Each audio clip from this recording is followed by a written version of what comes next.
요한복음 1장 19절로 28절을 통하여서 주님의 길을 곧게 하라, 주님의 길을 곧게 하라 하는 내용으로 함께 은혜를 나누고자 합니다.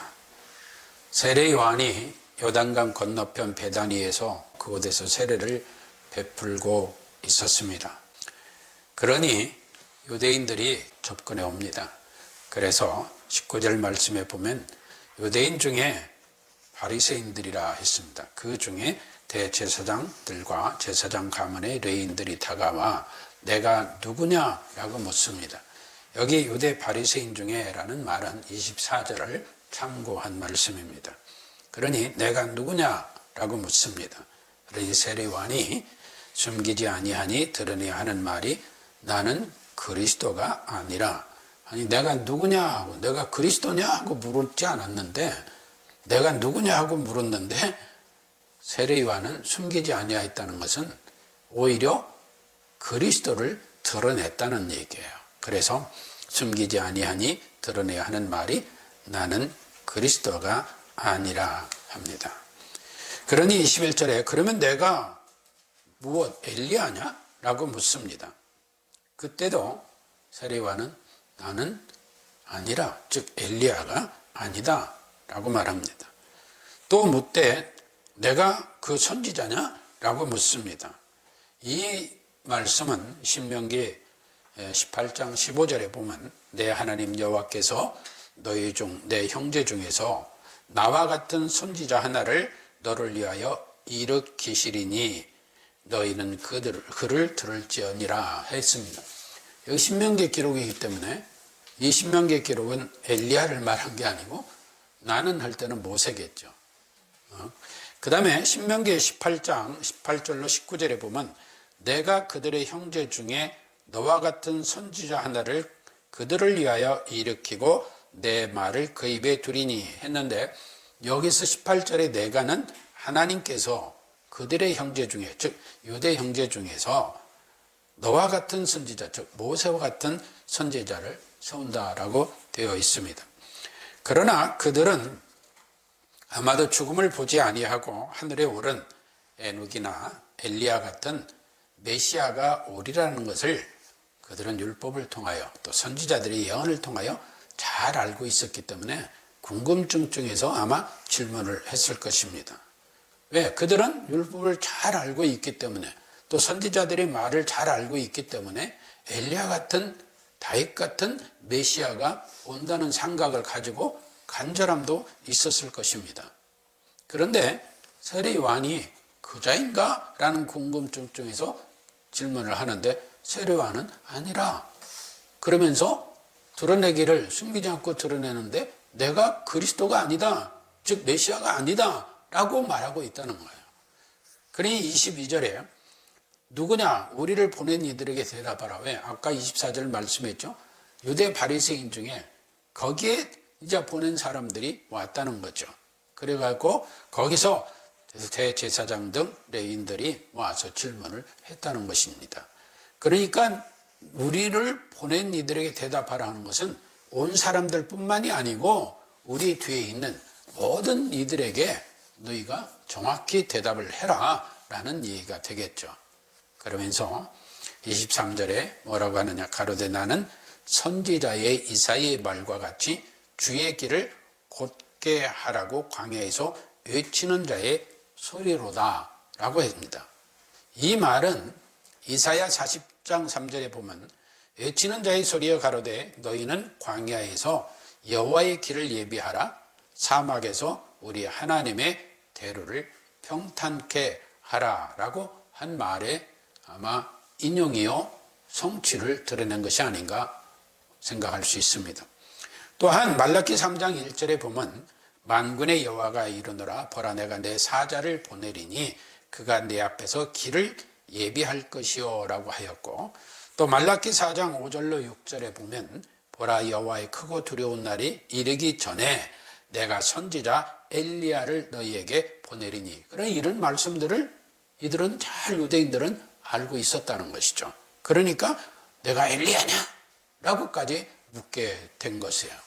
그런데 세례 요한은 아니야, 나 엘리야도 아니고 오히려 그리스도를 드러내러 온 자다라는 것을 얘기하고 있는 거죠.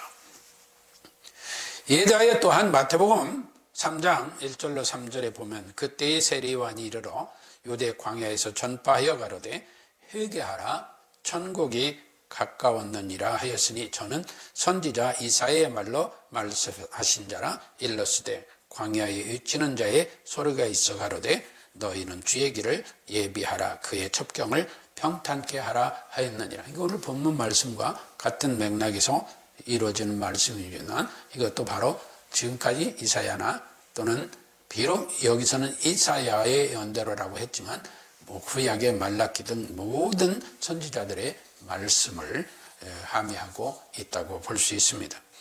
그러니 25절에 또 묻습니다. 또 물어가로되 내가 만일 그리스도도 아니고 엘리야도 아니고 그 선지자도 아닐진데 어찌해서 네가 세례를 주느냐라고 묻습니다. 그때 26절에 요한이 대답하되 나는 물로 세례를 주거니와 너희 가운데 너희가 알지 못하는 한 사람이 섰으니, 여기 주목해 볼 것은 우리는 대부분 지나치는 경우가 있는데 지금 많은 무리가 모여서 세례를 받는 광경이 이루어지고 있잖아요.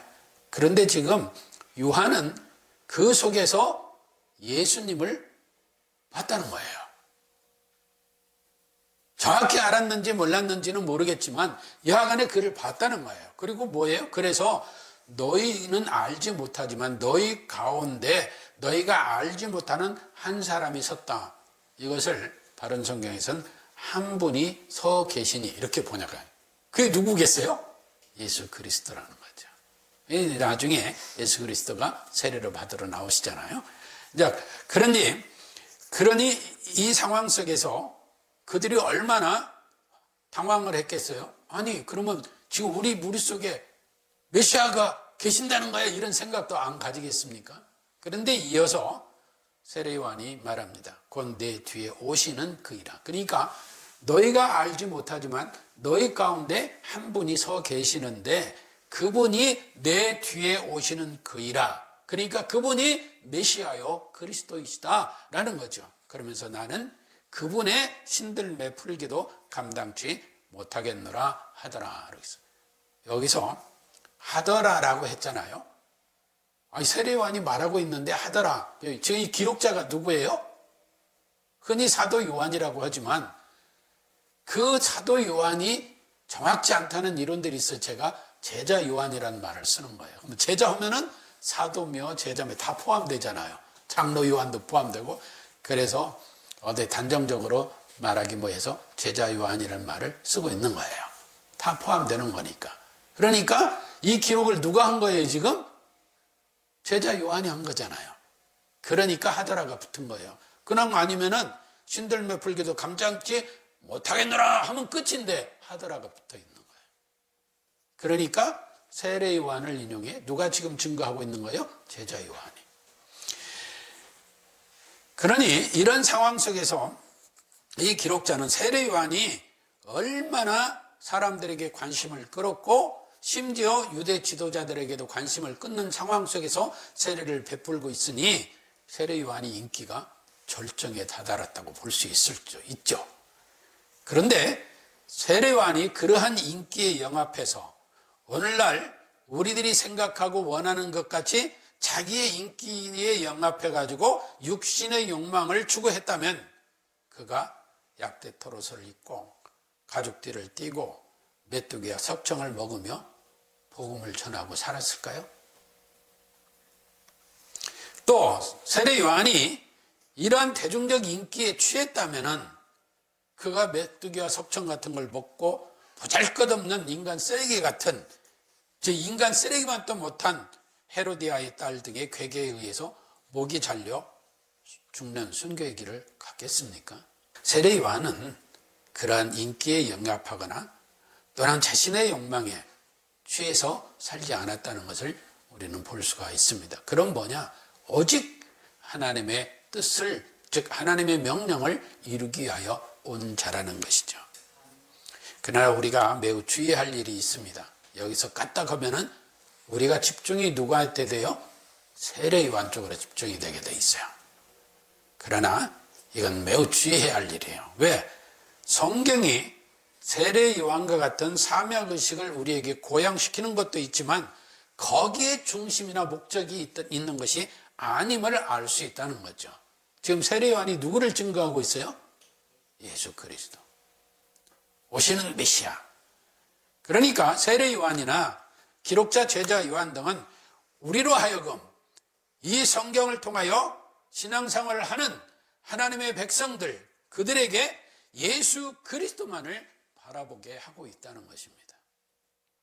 물론 세례 요한은 그가 이 세상에 태어난 것과 지금 하는 일에 그 목적을 분명히 하였고 철저하게 자기 절제와 고독한 삶을 살았지만 그는 하나님의 명령대로 행하는 삶에 만족했습니다. 그러므로 성도된 우리도 다시 오시는 예수 그리스도를 갈망하면서 하나님의 말씀에 순종하는 은혜를 누려야 될 줄로 압니다. 그런데 오늘날 우리들은 무엇을 목적으로 알고 살아가고 있는가? 또 우리는 어떤 목적으로 신앙생활을 하고 있는가? 우리는 무엇을 위해 살고 있는가? 질문해 봐야 합니다. 우리 잘 아는 동요가 있죠. 이 동요인지 뭔지 아무튼 동요라고 생각하고 여러분들 기억하실 거예요. 우리들이 왜 왔니 왜 왔니? 밥 먹으러 왔단다 왔단다. 이 말이 어떻게 해서 나왔는지 모르겠어요. 우리는 이 세상에 왜 왔을까요? 밥 먹으러 왔나요? 공부하러 왔나요? 돈 벌려고 왔나요? 출세하려고 왔나요? 쾌락을 즐기려고 왔나요? 물론 그러한 모든 것들을 배척할 수 없죠. 왜? 우리 생에 직접적으로 관계가 있는 일이기 때문에. 그러나 그러한 것들을 생의 목적으로 삼는다면 그런 사람들은 타락할 수밖에 없습니다. 그러한 것들이 필요 요건은 될 수 있으나 우리가 이 세상을 살아가는 궁극적인 목적이 될 수는 없다는 것입니다. 예수님 초림 때에 세상은 어두움 곧 죄악이 관영했습니다. 이때 이 어둠을 물리치는 한 줄기 빛이 비치고 있었는데 그 빛은 생명 곧 독생하신 예수 그리스도 안에 있는 생명입니다. 그러나 세상은 어려움의 공포와 또 가난, 슬픔, 질병, 고통 등 온통 소망 없는 삶뿐이었습니다. 그 죄악의 결말은 뭐냐? 사망이요, 지옥 형벌입니다.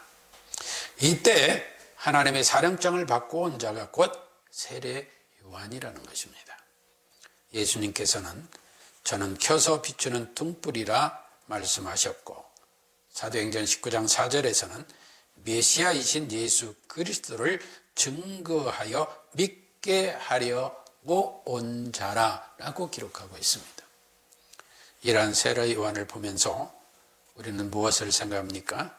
우리 생활의 모든 사람에게 켜서 비추는 등불이 되어 의에 줄이고 목마른 자의 은혜를 누리고 있는가?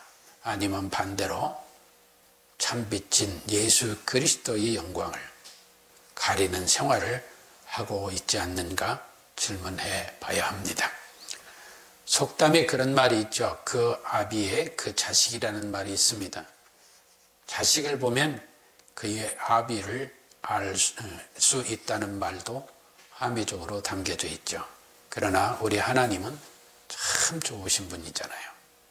그래서 좋으신 하나님, 좋으신 하나님, 참 좋으신 나의 하나님. 그런데 말입니다. 우리가 그 참 좋으신 하나님을 우리로 인하여서 많은 사람들이 하나님께 삿대질하게 만드는 삶을 살면 어떻게 되겠어요? 그렇잖아요? 그러면 우리를 보고 사람들이 누구를 알아요? 하나님을 알 수 있다. 자식을 보면 그 애비가 누군지 알 수 있다 하는 거죠. 또 애비의 가르침을 잘 받은 자식은 사람들에게도 효자 소리를 듣는 거예요. 오늘날 하나님을 믿는다는 우리들이 하나님의 영광을 가리고 많은 사람들에게 하나님께 삿대질하게 만드는 삶을 살아야 되겠느냐 하는 것입니다. 세리와는 결코 기적이나 이적을 행했다는 내용이 한 말씀도 없습니다. 그런데도 예수님께서는 그를 여인에게서 난 자 중에 가장 큰 자라고 말씀하셨습니다.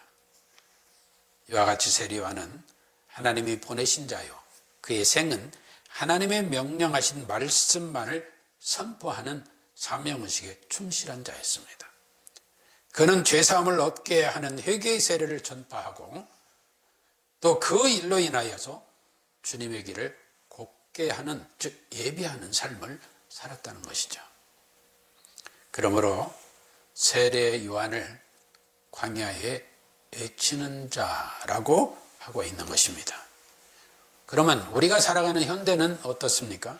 예, 우리가 살아가는 이 현대도 광야 같은 세상입니다. 각종 유혹과 죄악이 행행하는 세상입니다. 그런데 이러한 시점에 우리가 허랑방탕 살다가 예수님이 재림한다면, 즉 재림하신다면 우리는 어찌해야 하게 될까요? 누가복음 3장 6절은 모든 육체가 하나님의 구원하심을 보리라 했습니다. 이 말씀은 이사야 40장 5절을 인용한 말씀으로 그 전반부에 여호와의 영광이 나타나고란 말씀이 기록되어 있습니다. 그러므로 마지막 날, 곧 심판날에 모든 육체가 구원을 이루게 되는 절정에 이르게 될 때 우리로 인하여 예수 그리스도의 빛이 가려지는 회방자의 삶이 되어지게 된다면 하나님께 과연 폐악질하는 것과 무엇이 다르겠냐 하는 것입니다. 이 시간도 구원받은 성도들에게 주님의 명령은 내려지고 있고 내려져 있습니다. 따라서 성도된 우리는 시선을 주님께만 향하고 다시 오시는 주님의 길을 곱게 하는, 즉 예비하는 기도를 해야 됩니다.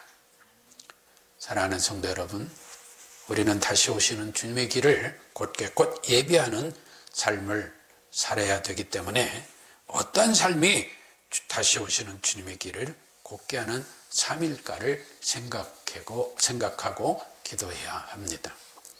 흔히 짐승과 인간이 다른 점을 무엇에 기준을 두고 말합니까? 사람이 탐욕에 매여 인간의 존엄성마저 상실하면 이때 사람들은 그를 향하여 짐승과 같은 인간이라고 말하죠. 그러므로 우리 성도들은 항상 하나님의 말씀을 상고하면서 다시 오실 예수님을 갈망하는 가운데 하나님께 회방하며 삿대질하지 않도록, 나로 인하여 하나님의 영광이 가려지지 않도록 오직 우리 주님께 주목하고 살아가야 될 줄로 믿습니다. 예화에 보니까 이런 내용이 있더라고요. 경제적으로 좀 여유 있게 살던 두 사람이 사막을 여행하면서 그 사막 여행을 성공리에 마쳤다고 합니다. 그래서 그 성공리에 마치고 나서 이 사람들이 생각하기를 뭔가 하나 우리가 해놔야 되지 않겠느냐, 기념으로. 이 한 사람은 그러면 기념비를 하나 세우자라고 했습니다.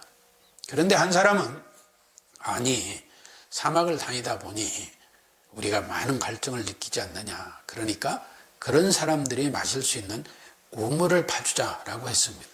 이게 서로 이렇게 하나로 취합이 돼야 되는데 기념비를 세우자는 사람과 우물을 파주자는 사람이 충돌을 하게 되고 결국에 그러면 둘 다 하자 이렇게 돼서 하나는 기념비를 세우고 하나는 우물을 파게 되었습니다. 그래가지고 이제 오랜 세월이 지나가지고 두 사람이 그 사막을 다시 가게 되었습니다. 그런데 기념비는 모래바람에 이미 사라져 없어지고 우물은 계속 남아 그 사막을 지나다가 지친 사람들에게 생명의 물을 공급하고 있었다는 것입니다. 여기서 뭐냐? 사람은 자신의 명예나 욕망 등에 사로잡혀서 뭔가 자신을 드러내기 위한 자신의 영화만을 생각하며 사는 사람들이 많이 있습니다.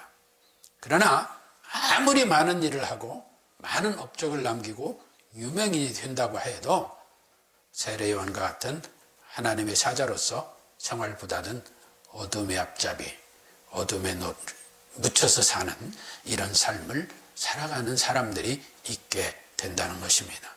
따라서 우리도 이 세상에 보내심을 받은 분명한 목적이 있다는 것을 깨달아야 합니다. 그냥 태어났어. 이 세상에 살다 가면 그만이야. 그게 아니고 하나님을 안 이상, 하나님의 자녀가 된 성도가 된 이상 하나님께서 나에게 이 세상에 보낸 목적이 무엇이지? 하고 그 목적을 바로 생각해야 됩니다. 생의 목적을 모르면 성경을 통해 하나님께 묻고 하나님의 뜻에 부합하는 목적을 찾아 그 은혜를 누려야 될 줄로 압니다. 우리 한 사람 한 사람부터 예수 그리스도의 빛이 찬란하게 빛나게 하는 하나님의 자녀다운 삶의 은혜를 누려야 됩니다. 물론 꼭 하나님의 일에 찬란한 빛을 드러내지 못한다 하더라도 내가 하나님의 자녀로서 성도로서 그 믿음 안에서 하나님의 말씀을 준행하고자 하는 열망이 있다면 우리는 하나님의 자녀다운 삶의 은혜를 누리게 될 줄로 믿습니다. 그래서 디모데전서 6장에서 사도 바울은 14절에 이렇게 기록합니다. 우리 주 예수 그리스도 나타나실 때까지 재림을 담고 있겠죠. 점도 없고 책망받을 것도 없이 이 명령을 지켜라. 어떤 명령? 11절 이하에 보면 오직 너희 하나님의 사람아 이것들을 피하고 의와 경건과 믿음과 사랑과 인내와 온유를 쫓으며 믿음의 선한 싸움을 싸우라. 영생을 취하라. 이를 위하여 내가 부르심을 입었고 많은 증인 앞에서 선한 증거를 증거하였도다 라고 했습니다. 사랑하는 성도 여러분, 우리는 요한복음 1장 1절로 28절을 통하여서 세 단위로 은혜를 나눴습니다만 정리해 보겠습니다. 우리가 생명의 빛인 예수 그리스도를 믿는 성도라면 첫째, 예수님은 누구신가 분명히 깨닫는 은혜를 누려야 합니다. 두 번째로 우리가 하나님의 자녀된 권세를 누리며 살아가야 됩니다. 내가 성도야, 하나님의 자녀야 하는 그 자긍심을 잃지 않고 살아야 된다는 것입니다. 그리고 오늘 말씀대로 우리는 다시 오실 주님의 길, 세례 요한이 초림의 예수님의 길을 곧게 하는, 즉 예배하는 삶을 살았다면 우리는 다시 오실 예수님의 길을 곧게, 즉 예배하는 삶의 은혜를 누려야 될 줄로 믿습니다.